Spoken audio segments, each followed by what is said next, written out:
Laura और Bob पिकलर Johnson county Iowa का एक मिडिल एज कपल है। बॉब एक बटर कार्वर है जो पिछले 15 साल से इसमें एक्सेल कर रहा है। शहर में सब लोग उसकी इज्जत करते हैं।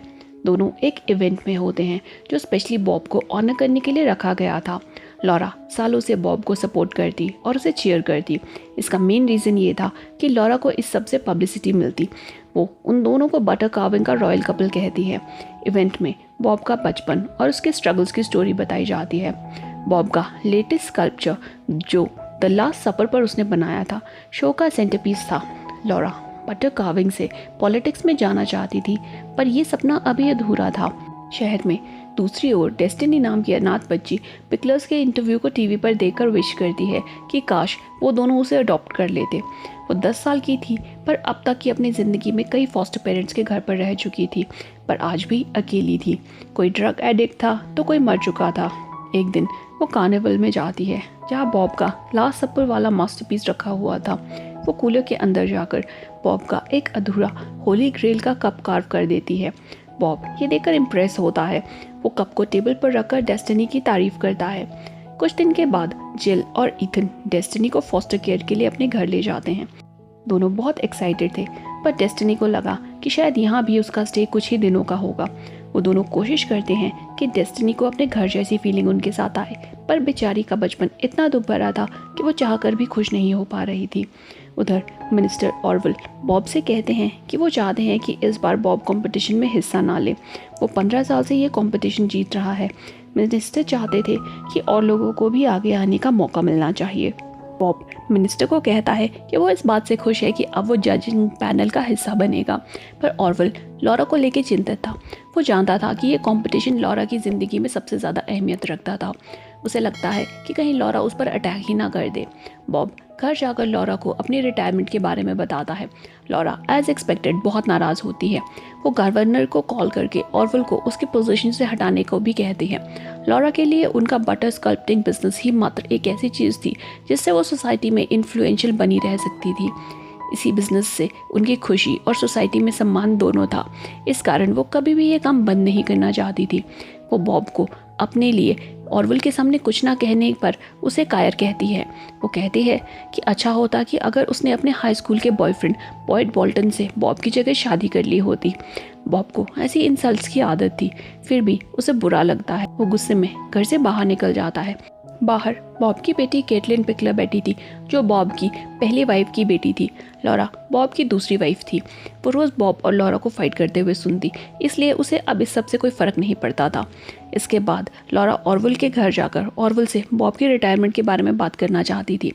ऑरवेल डर कर अपने बेडरूम में छुप जाता है। ऑरवेल की वाइफ कुछ बहाना बनाकर लॉरा को घर भेज देती है। उधर बॉब एक स्ट्रिप क्लब जाकर ब्रुक नाम की स्ट्रिपर से मिलता है। ब्रुक उसे सेड्यूस करती है और पैसों के लिए फिजिकली इंटीमेट होने के लिए मान जाती है। बॉब और ब्रुक दोनों बॉब की कार में ये काम शुरू कर देते हैं, पर लॉरा जो ऑरवेल के घर से वापस आ रही थी दोनों को देख लेती है। वो अपनी कार को बॉब की कार के साथ जानबूझकर हिट करती है। घर आकर वो बॉब को सोफे पर ही सोने को कहती है, पर बॉब ये काम सालों से कर रहा था। दोनों का रिलेशनशिप बिल्कुल भी सही नहीं चल रहा था, पर लॉरा को सोसाइटी में रेलेवेंट बने रहने के लिए बॉब के साथ मजबूरन रहना पड़ रहा था। वो बॉब को इन्फॉर्म करती है कि इस बार वो खुद कंपटीशन में हिस्सा लेगी। वो क्लेम करती है कि पिकलर्स के अलावा कोई और इस कंपटीशन को नहीं जीत सकता।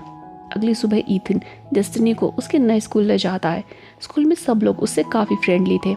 शाम को घर आकर वो ईथन से कहती है कि उसे कुछ सामान चाहिए। ईथन को लगा कि डेस्टिनी को डॉल या बुक्स, नोटबुक इस तरह का कुछ चाहिए होगा, पर डेस्टिनी उससे 200 पाउंड बटर मांगती है, यानी करीब 100 किलो मक्खन। ये सुनकर ईथन भी शॉक हो जाता है। डेस्टिनी बताती है कि वो बटर स्कल्पटिंग करना चाहती है। उधर डिनर पर लॉरा केटलिन को बताती है कि बॉब की जगह इस साल वो खुद कंपटीशन में हिस्सा लेगी। केटलिन इस पर हंसने लगती है क्योंकि उसे पता था कि लॉरा को स्कल्पटिंग के बारे में कुछ नहीं पता। उसी वक्त डोरबेल बजती है। बॉब जब दरवाज़ा खोलता है तो बाहर ब्रुक खड़ी थी। वो अपने $600 बॉब से लेने आई थी। वो उस वक्त मुश्किल से ब्रुक को वहाँ से भगाता है, क्योंकि अगर लॉरा ब्रुक को देख लेती तो घर पर कलेश हो जाता। ईथन के घर पर डेस्टिनी बटर की छोटी छोटी फिगर्स बना रही थी।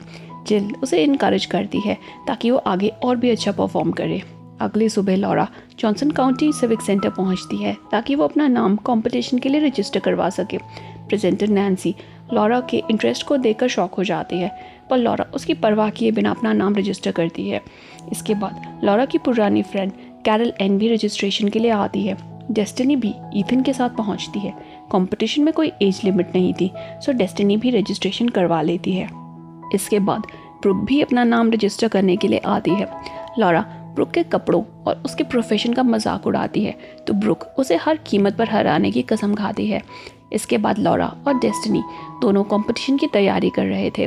लॉरा काफ़ी अच्छी प्रोग्रेस करती है क्योंकि उसने सालों तक बॉब को ये सब करते हुए देखा था, मगर डेस्टिनी भी उससे पीछे नहीं थी। कंपटीशन वाले दिन काफ़ी लोग कंटेस्टेंट्स को देखने आते हैं। डेस्टिनी हैरियट टैडमन का ट्रेन पर बैठा हुआ एक सुंदर स्टैचू बनाती है। लॉरा 3 लोगों की फैमिली को साथ में डिनर करते हुए कार्व करती है। कैरल एन 3 कैट्स को एक बास्केट में बनाती है। ब्रुक लास्ट मिनट पर आती है और एक स्माइली फेस बना देती है। जजमेंट से पहले सबको अपनी अपनी आर्ट के बारे में कुछ कहना था। डेस्टिनी समाज में एक अश्वेत अनाथ बच्चे की जीवन के ऊपर दिल को छू लेने वाली स्पीच देती है।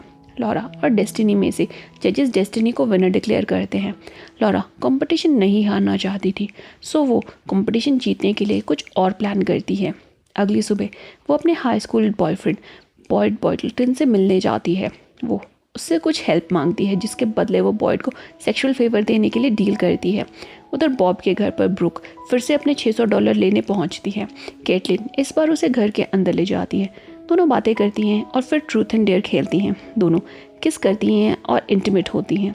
ब्रुक फिर भी केटलिन से बॉब के $600 मांगती है, तो केटलिन उसे पैसे देने का प्रॉमिस करती है। अगली सुबह ईथन डेस्टिनी को एक बटर कंपनी के हेडक्वार्टर ले जाता है, जहाँ पर उन्हें बुलाया गया था। ऑफिस में बॉयड क्लेम करता है कि ईथन ने उसे डेस्टिनी को चीटिंग करके कंपटीशन जीतने के लिए पैसे दिए थे। सारे पार्टिसिपेंट्स ने स्कल्पचर्स को सब लोगों के सामने बनाया था, तो इस इल्ज़ाम का कोई बेस नहीं था।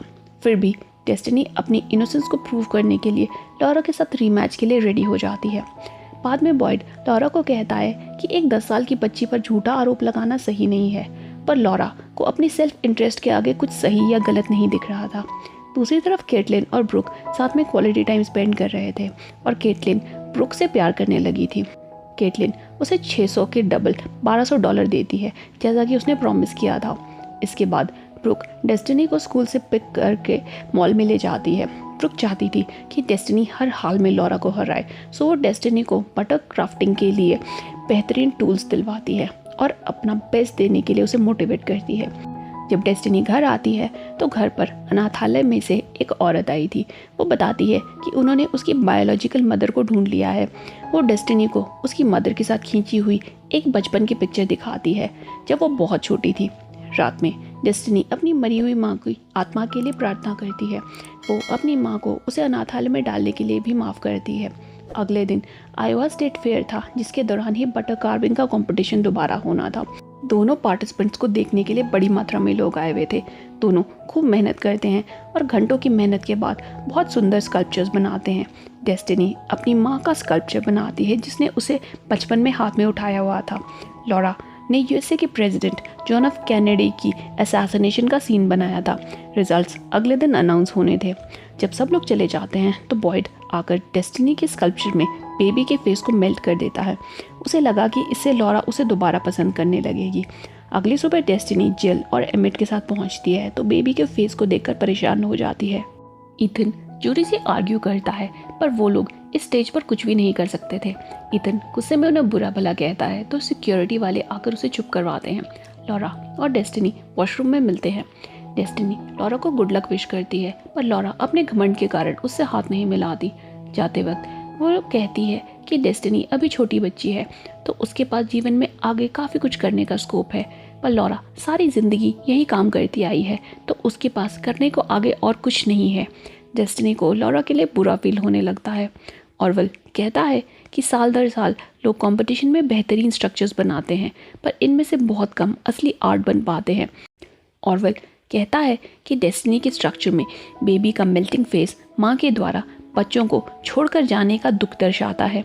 डेस्टिनी की आर्ट के डीप मीनिंग के कारण वो डेस्टिनी को दूसरी बार विनर डिक्लेयर करते हैं। सब लोग डेस्टिनी के लिए चीयर करने लगते हैं। डेस्टिनी लॉरा के पास जाकर उसे कहती है कि वो एक बटर स्कल्पटिंग कंपटीशन से ऊपर लाइफ में काफ़ी कुछ कर सकती है। वो लॉरा को अपनी लाइफ अपने कैपेबिलिटीज़ के दम पर जीने के लिए मोटिवेट करती है। लॉरा इमोशनल होकर उसे गले लगा लेती है और दोनों अपनी दुश्मनी को भुला देते हैं। कुछ समय के बाद जिल और ईथन डेस्टिनी को ऑफिशियली अडॉप्ट कर लेते हैं। उधर लॉरा अब गवर्नर की पोस्ट के लिए कैंपेन कर रही थी, जो कि हमेशा से ही उसका सपना था। इस हैप्पी एंडिंग के साथ मूवी एंड हो जाती है। आपको वीडियो कैसी लगी कमेंट करके हमें ज़रूर बताएं। वीडियो पसंद आई हो तो लाइक करें, चैनल पे नए हैं तो सब्सक्राइब करें। आज के लिए इतना ही, मिलते हैं अगली वीडियो में, तब तक के लिए गुड बाय।